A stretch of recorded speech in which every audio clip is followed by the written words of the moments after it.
ഞാൻ നിരന്തരം ഒരു 2 മാസം 3 മാസം അദ്ദേഹത്തിന് മാനസികമായ വിഷമം അദ്ദേഹത്തോട് ചോദിച്ചോളൂ. അതുടനെ BJPയിലേക്ക് കൊണ്ടുവരാനോ ഇന്ന് വരെ ഒരു വാക്ക് സംസാരിച്ചിട്ടില്ല.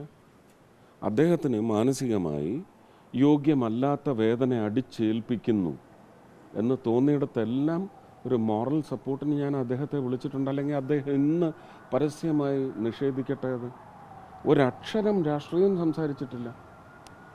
പക്ഷെ ഒരു തവണ ഞാൻ ഇപ്പോഴും ഓർക്കുന്നു, എനിക്ക് തോന്നുന്നു 1.5 വർഷം മുമ്പാണ് അവരുടെ പാർട്ടിയുടെ ഭാരവാഹി പ്രധാനപ്പെട്ട ആളുമായിട്ടുള്ള പ്രശ്നത്തിൽ ഞാൻ പറഞ്ഞു, സാർ ഞാൻ അങ്ങയുടെ പാർട്ടി അല്ല, പക്ഷേ എങ്കിലും ഞാൻ പറയുന്നു പാർട്ടിക്കൊരു ഡെഡ് ലോക്ക് ഉണ്ടാക്കി വെക്കരുത്.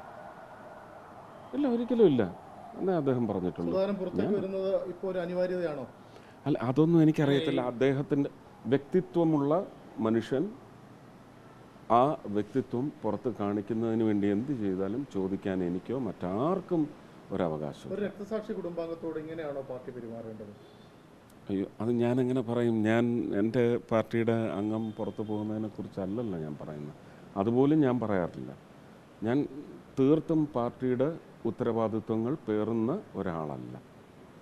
ഞാൻ എൻ്റെ നേതാക്കൾ എന്ത് ജോലി ഏൽപ്പിച്ചോ അത് ചെയ്തു പോകുന്ന ഒരു കാര്യകർത്താവ്, അത്രയേ ഉള്ളൂ. അദ്ദേഹം വിഷമം പങ്കുവെച്ചിട്ടുണ്ട് എപ്പോഴെങ്കിലും പാർട്ടിയിൽ നേരിട്ട പ്രതിസന്ധി? ഇല്ല, ഒരിക്കലും ഇല്ല. അദ്ദേഹം, ഞാനിത് അറിഞ്ഞിട്ടല്ലേ വിളിക്കുന്നത്, പിന്നെ കൂടുതൽ അങ്ങനെ അതും അദ്ദേഹത്തിൻ്റെ വ്യക്തിത്വത്തിൻ്റെ ഭാഗമാണ്. ഞാൻ ഇന്ന കാരണങ്ങൾ കൊണ്ടാണ് കേട്ടോ ചെയ്യുന്നത് സുരേഷ് എന്ന് പറയുന്ന എന്നെ കൺവിൻസ് ചെയ്യാനുള്ള ആവശ്യമൊന്നും പുള്ളിക്കില്ല. പുള്ളിയുടെ ഹൃദയം എന്താണെന്ന് കേരളത്തിലെ ജനങ്ങൾക്കറിയാം.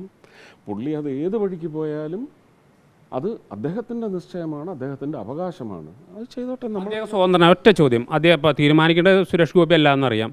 അദ്ദേഹം സ്വതന്ത്രനായി മത്സരിച്ചാൽ പൂർണ്ണ പിന്തുണ നൽകാൻ പാർട്ടിയോട് സുരേഷ് ഗോപിക്ക് കിട്ടാവുന്ന ഒരു സാധ്യത വെച്ച് ആവശ്യപ്പെടും. നേരത്തെ പറഞ്ഞു, ഞാൻ പാർട്ടിയുടെ ദൈനംദിന കാര്യങ്ങളിൽ കേന്ദ്രത്തിൽ പോലും ഇല്ല, ഒരിക്കലും ഇല്ല. എന്നോടത് എൻ്റെ നേതാക്കൾ ആവശ്യപ്പെട്ടിട്ടില്ല. ഞാൻ പണ്ടും പറയുന്ന കൈവിരലുകളിൽ എണ്ണാവുന്ന അത്രയും നേതാക്കളാണ് എനിക്ക് രാഷ്ട്രീയത്തിലുള്ളത്. അവർ പറയുന്നതാണ് ഞാൻ അനുസരിക്കുന്നത്.